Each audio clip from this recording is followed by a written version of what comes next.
Vous avez une vision à long terme pour ces machines. Qui sont les chercheurs qui les utilisent? Qui sont les futurs chercheurs qui se préparent à utiliser ces supercalculateurs? Vous les connaissez bien, vous allez nous en présenter quelques-uns.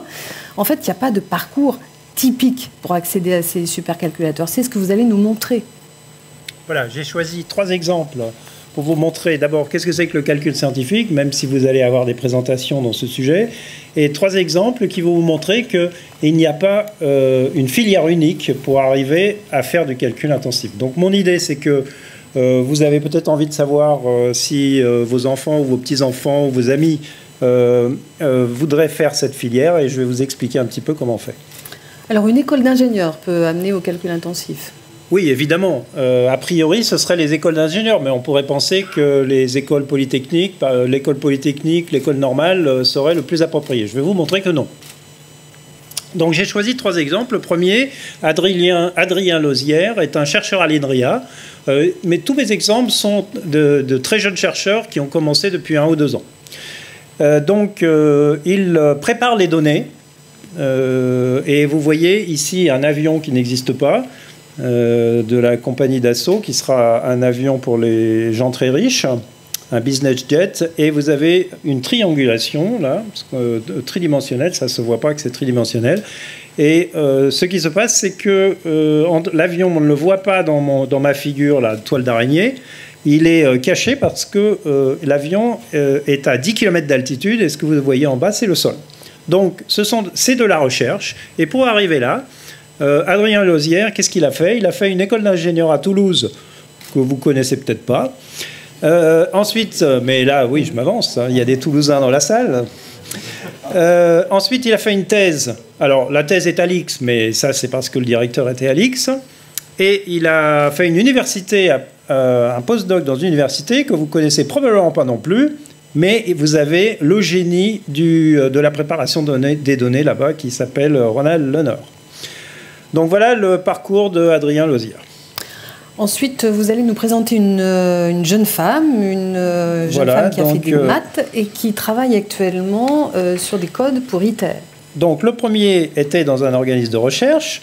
Mon deuxième exemple est Frédéric Charles. Elle est maître de conférence dans mon université. Et a priori, c'est une mathématicienne. Donc elle a un parcours de mathématicien. Là, c'est plus standard. Disons que l'ENS Cachan est un parcours standard pour faire des mathématiques appliquées. Donc ce qui est non standard, c'est qu'elle est insérée au sein d'une équipe qui, elle, fait des calculs pour ITER. Vous avez la figure en bas à gauche qui vous montre un calcul de, je ne sais pas trop ce que c'est un champ magnétique, je pense, un plasma. Le code a tourné sur les machines GENSI. Et il a été écrit par Virginie Grand-Girard. Mais je n'ai pas pris Virginie Grand-Girard comme exemple parce qu'elle est plus âgée. Donc vous avez à droite une page d'un article de Frédéric Charles. Donc Frédéric Charles a un parcours, je dirais, standard. Troisième exemple. Le troisième exemple, c'est Frédéric Augonnet, qui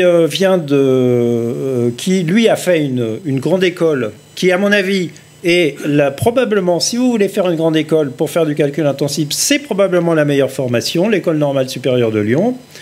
Et ensuite, il a fait une thèse à Bordeaux avec Raymond Namiste, et il est actuellement ingénieur de logiciels chez NVIDIA, qui est un des acteurs essentiels du calcul intensif actuellement, et qui travaille avec le CEA dans un groupe sur lequel il y a des travaux absolument remarquables sur des choses qui sont difficiles à faire passer dans un public généraliste, qui ont disons, un rapport avec la résolution des grands systèmes linéaires. Est-ce qu'on pourrait imaginer à l'avenir une filière dédiée au calcul intensif? Voilà, c'est un peu la question de mon exposé, et c'est une question sur laquelle nous réfléchissons au CSCI et sur laquelle le CEA réfléchit. Faut-il une filière du calcul intensif? Donc, pour répondre à cette question, il y a 2 questions d'abord. Le premier, c'est ne pas gaspiller les talents. Est-ce que nous gaspillons nos talents? Moi, je réponds non. Vous avez ces 3 personnes qui ont réussi à s'épanouir par une filière qui n'était pas a priori faite pour eux. Mais ils ont réussi une thèse, ils ont réussi à faire des recherches remarquables. Sur la filière, là, pour répondre, il faudrait d'abord évaluer un petit peu quel est le marché du travail du calcul intensif. Donc, nous n'avons pas actuellement la réponse sur cette question. Et deuxièmement, en fonction du marché du travail, quel type de filière et combien de personnes il faudrait. Donc, ça veut dire qu'on ne sait pas si à l'avenir, ça va occuper beaucoup de monde ou pas. Donc, je pense qu'on ne peut pas répondre actuellement parce que on ne sait pas, si vous voulez, si on va faire comme les automobiles, des boîtes noires que les gens utiliseront, ou si les gens vont participer, toute personne sera obligée de participer à la mécanique du système. Donc, je ne veux pas répondre. Et aujourd'hui, est-ce que vous pensez qu'en France, on est bien équipé, on est suffisamment équipé pour former des chercheurs? Vous nous avez présenté 3 chercheurs. Est-ce que ce sont de bons exemples? Est-ce que ce sont des exceptions? Non, non, je pense qu'ils sont assez typiques. Hein. Il y en a un qui est dans l'université, un qui est dans un laboratoire de recherche et l'autre qui est dans l'industrie. Ils sont typiques. Ce que je voudrais, c'est que nous ayons des jeunes de talent, et nous en avons, et que nous ayons des formations d'excellence dans certains domaines pointus. Donc en mathématiques, c'est clair, nous l'avons. Pour ce que fait par exemple Cédric Ogonnet à NVIDIA, c'est beaucoup moins clair. C'est très difficile de se former dans cette formation, dans ce domaine. Et vous allez nous parler de l'importance des calculs pour la modélisation de la combustion. Le Coria est un laboratoire qui fait de la combustion. On y étudie ce qui se passe dans les flammes. Exactement. Et vous allez nous dire comment le calcul intensif peut vous aider. Voilà. Donc je vais vous montrer quelques exemples en fait, de ce que l'on fait aujourd'hui avec le supercalcul.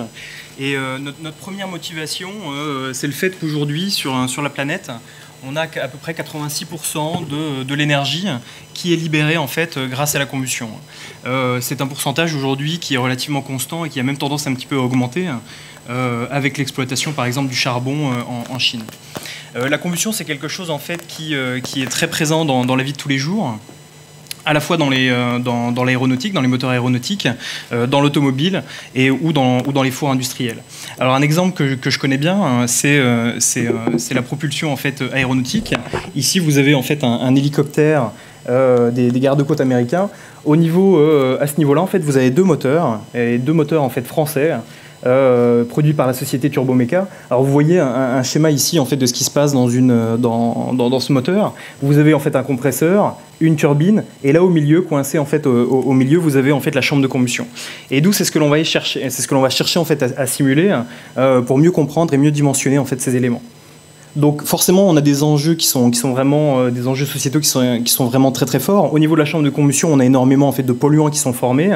Si on est capable de réduire en fait la consommation de carburant, on va réduire notre dépendance énergétique et on a un grand nombre d'emplois en fait qui dépendent de cette filière.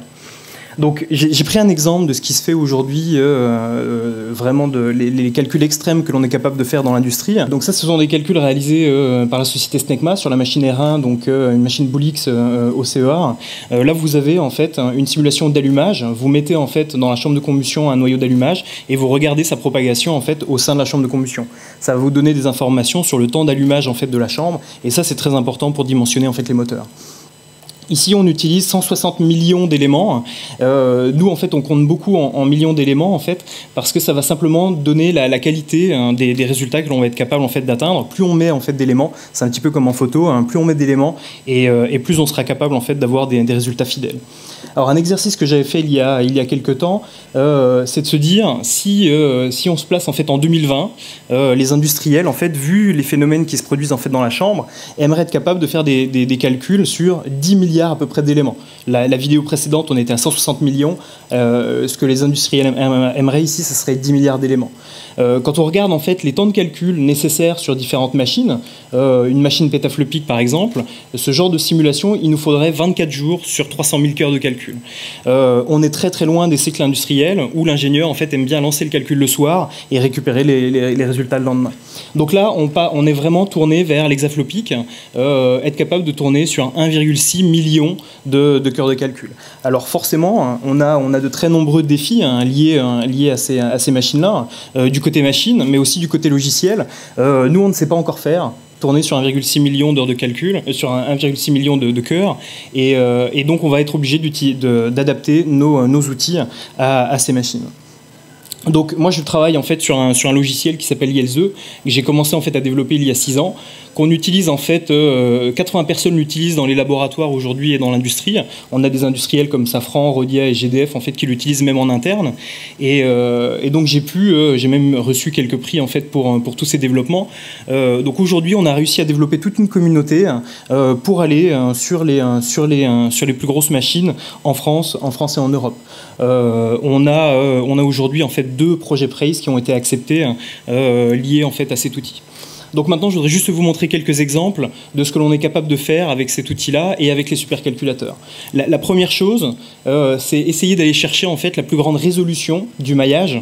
Là, typiquement, en fait, vous avez différentes résolutions pour un même calcul. C'est un calcul en fait à l'intérieur d'un brûleur aéronautique, et vous avez les plus petits tourbillons que l'on est capable en fait d'obtenir quand on augmente en fait la taille du maillage.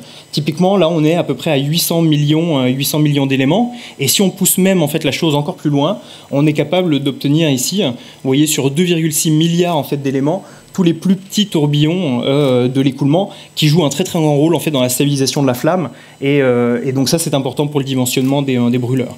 Donc ça c'était obtenu sur la machine Babel en fait de l'IDRIS sur 16 000 processeurs.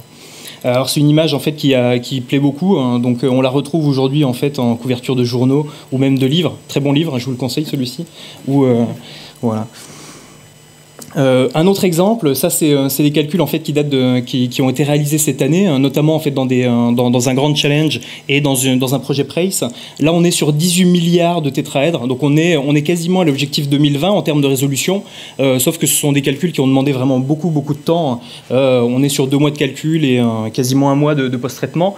Et là, on est capable de voir tous les plus petits tourbillons en fait autour de la pale, et ça nous permet de faire des analyses très très fines. Notamment quand on regarde par exemple au-dessus de la pale, quand on regarde en fait un champ de température, on voit très bien ce que l'on appelle nous une couche limite laminaire ici et une couche limite turbulente où on a des tas de tourbillons qui se développent. Donc c'est le genre de choses que l'on est capable d'analyser aujourd'hui grâce à ces machines. On peut faire la même chose en fait de l'autre côté de la pale, et on voit que c'est vraiment très très compliqué. C'est de la mécanique des fluides très non linéaire à ce niveau-là. Une vidéo que vous avez vue tout à l'heure aussi, hein, c'est quelque chose qu'on a fait dans un grand challenge sur la machine Curie. Ça, ce sont des simulations d'atomisation primaire où vous avez en fait l'injection, vous avez un jet liquide ici qui s'atomise dans l'air, et vous avez la formation ici de tas de petites gouttes, et donc ça c'est très important sur la formation en fait du mélange dans la chambre de combustion. Donc on essaye en fait de simuler ce genre de choses aujourd'hui. L'impact du supercalcul, c'est que si vous avez en fait des tout petits maillages avec de très faibles résolutions, vous avez en fait des calculs qui ressemblent à ça. Et quand vous êtes capable en fait d'aller chercher vraiment des résolutions très importantes, on est là à 1,6 milliard de tétraèdres, on commence en fait à avoir des résultats qui ressemblent beaucoup en fait à l'expérience. Donc on est obligé sur ces problèmes très non linéaires d'aller chercher en fait le supercalcul, d'aller chercher un très grand nombre en fait de cœurs. Donc, pour conclure, dans l'industrie aéronautique en tout cas, en 20 ans, le nombre d'essais a été divisé en fait par 5 grâce à la simulation. Et c'est une tendance forte, c'est une tendance qui continue. Donc on sait que dans le futur, le supercalcul est vraiment très stratégique. Tous les grands groupes aéronautiques en fait investissent dans le supercalcul, et on sait qu'on va avoir des gains énormes sur tous les phénomènes non linéaires comme la combustion, l'atomisation. Donc on est vraiment très actif en fait dans ce domaine. GENSI joue un très grand rôle dans tous ces calculs-là. Aujourd'hui, moi, on va dire la grande majorité des heures de calcul que j'utilise, en fait, je les obtiens via GENSI. Maintenant, on a eu la chance d'avoir deux projets PRAISE en fait acceptés.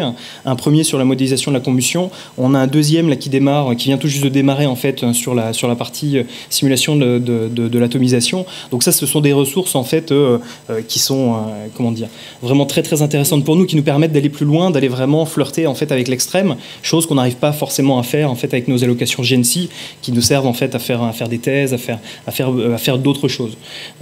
Donc c'est vraiment deux choses très complémentaires, et on est vraiment très content d'avoir toutes ces ressources. Obtenir un son réaliste de piano, c'est très compliqué, mais avec les supercalculateurs, vous allez nous montrer qu'on peut s'en approcher. Donc je vais présenter un travail de thèse donc de la personne que vous voyez en bas à droite, donc Juliette Chabassier. Donc c'est une thèse qui a été co-encadrée par Patrick Joly et Antoine Chaigne, et donc qui réunit deux aspects. Donc d'un côté un aspect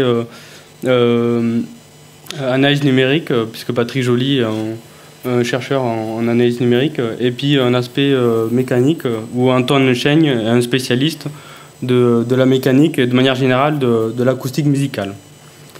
Et donc moi, pour ma part, j'ai participé à l'encadrement de la thèse pour tout ce qui est les aspects numériques, donc la parallélisation, tout ça. Voilà. Donc d'abord, je vais essayer de vous décrire le fonctionnement d'un piano, donc les différents phénomènes physiques qui ont lieu dans un piano. Donc il faut voir qu'un piano a 88 touches, et pour actionner chaque touche, vous avez un marteau. D'abord, vous avez le clavier. Ensuite, les marteaux vont taper sur les cordes. Donc chaque marteau va taper sur les cordes. Alors il y a trois types de cordes. Vous avez d'abord les cordes graves qui sont formées d'une seule corde, mais qui sont très longues, qui font entre 1 et 2 mètres, on va dire. Ensuite, vous avez les cordes aiguës qui, elles, sont formées de doublés ou de triplés de cordes, en fait. C'est-à-dire il n'y a pas juste une seule corde, il y a plusieurs cordes, en fait. Ok, et ensuite, les cordes graves, elles, ont la particularité d'avoir un filage.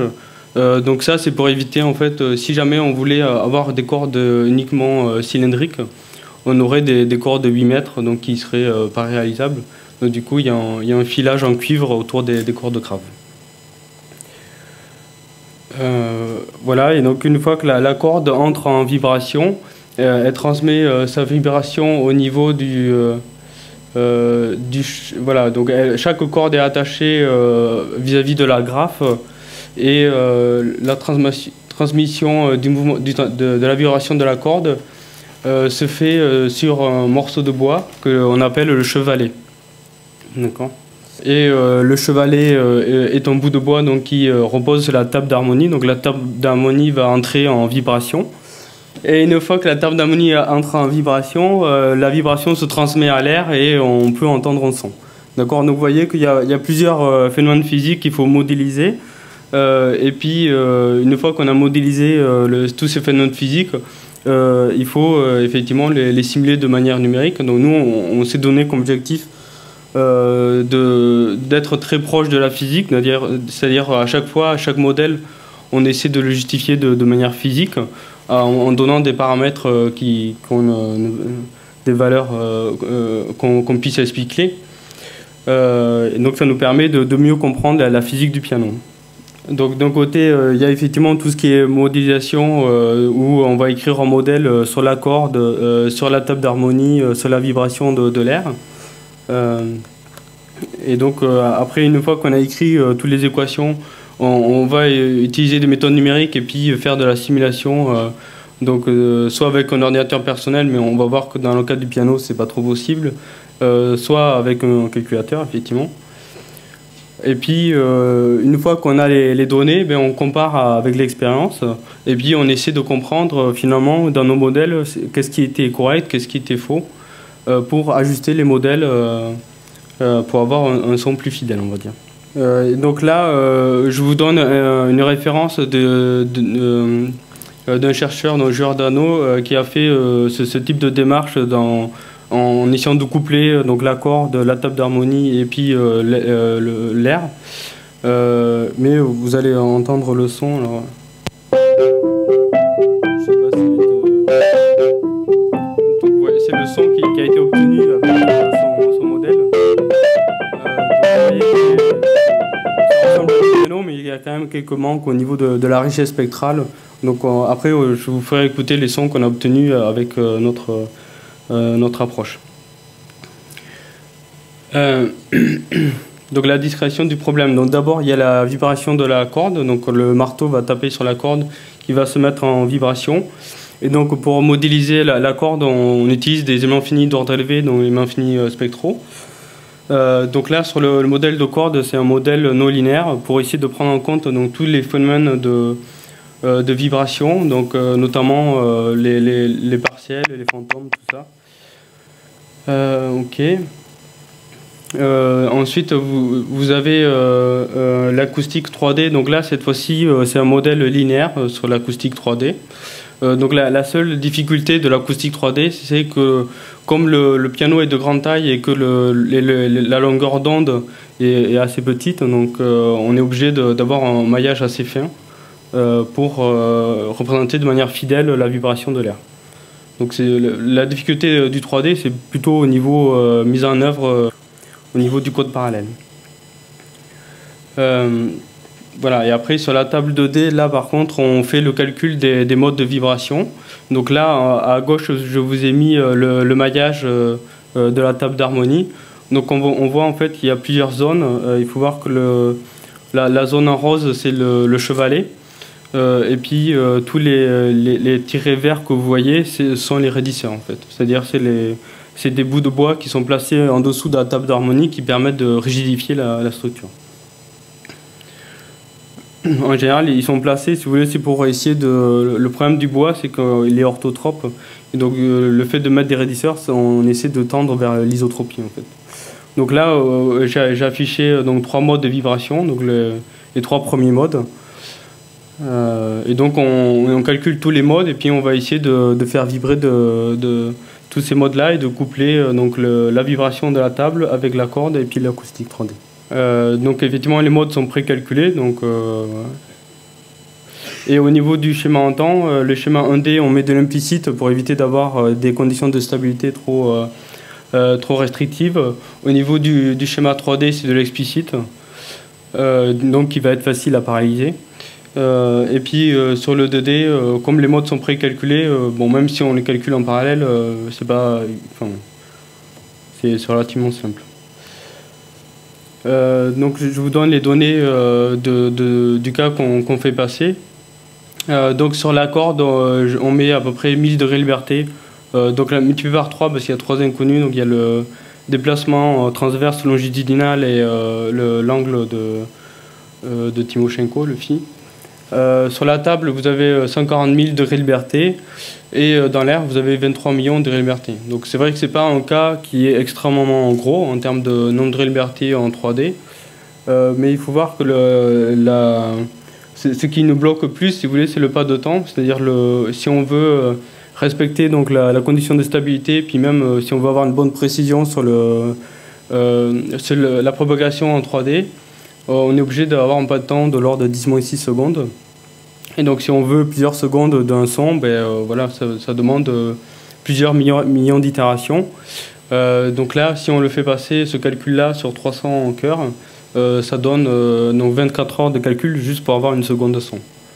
D'accord. Donc vous voyez que si vous voulez le faire passer juste sur votre PC portable, c'est juste pas possible, quoi. Ça vous donnerait 1 an pour avoir juste une seconde de son. Donc on n'est pas trop dans le temps réel là.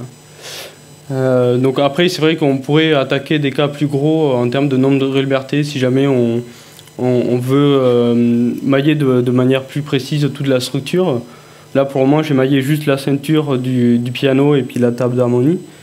De la même manière, si jamais on veut mailler toute la salle de concert, là, effectivement, on aurait beaucoup plus de degrés de liberté.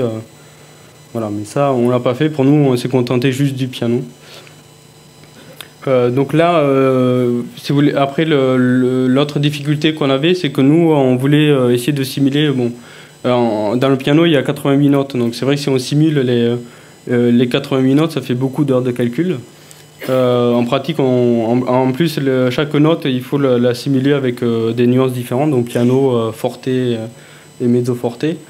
Donc du coup, c'est vrai que ça faisait un peu trop de calculs. On a un peu diminué en sous-échantillonnant les calculs, c'est-à-dire on fait un sous-ensemble des notes, mais par contre avec les 3 nuances. Donc en termes de supercalculateur, on a utilisé effectivement les calculateurs du GENSI, donc le CINES et la machine du CCRT. Et on a aussi utilisé donc, Migal, qui est le calculateur de Plafrim, donc une plateforme INRIA donc qui est accessible par tous les chercheurs INRIA et d'autres chercheurs aussi. Et aussi le Mésocentre Aquitain, donc, qui nous a bien servi. Je vais vous montrer donc, une simulation. Donc en haut, vous avez le déplacement de la corde. Et donc on va pincer la corde à 1/8 de sa longueur. Et donc en bas, vous voyez la table d'harmonie. Donc vous allez voir sur le plan de la table l'élévation de la table. Et par contre, sur les plans transverses, vous verrez la propagation de la pression. Ensuite, les couleurs, ça permet de repérer le déplacement transverse. Enfin, longitudinal, excusez-moi.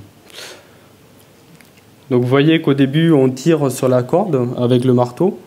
Et ce que vous voyez ici, c'est que le déplacement longitudinal, qui est représenté en bleu ici, va beaucoup plus vite en fait, que le déplacement transversal de la corde. Donc on a fait donc, la simulation de toutes ces notes et puis on a fait jouer l'exemple de la sonate au clair de lune de Beethoven. Donc le premier extrait, c'est des...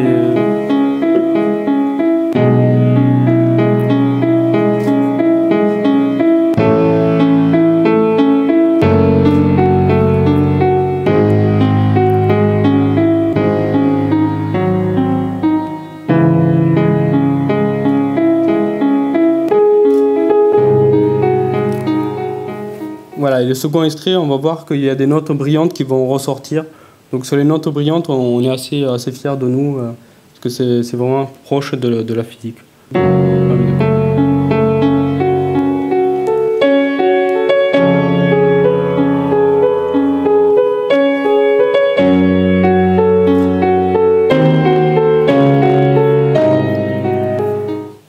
Voilà, et puis, c'est pas Arthur Rubinstein, mais et le troisième extrait, on part du grave à la ligue.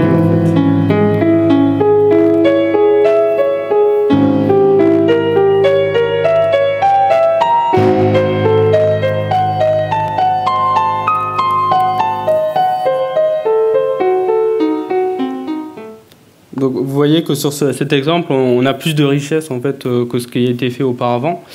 On a encore quelques problèmes sur une note grave, on a du mal à avoir la même profondeur que les expériences, mais on a quelques pistes, on essaie de comprendre ce qui ne va pas. Voilà, donc si vous voulez en savoir plus, vous allez sur le site de Juliette Chabassier, donc modulationpianofree.fr, et vous avez tous les exemples musicaux, vous avez le film aussi si jamais vous voulez le voir.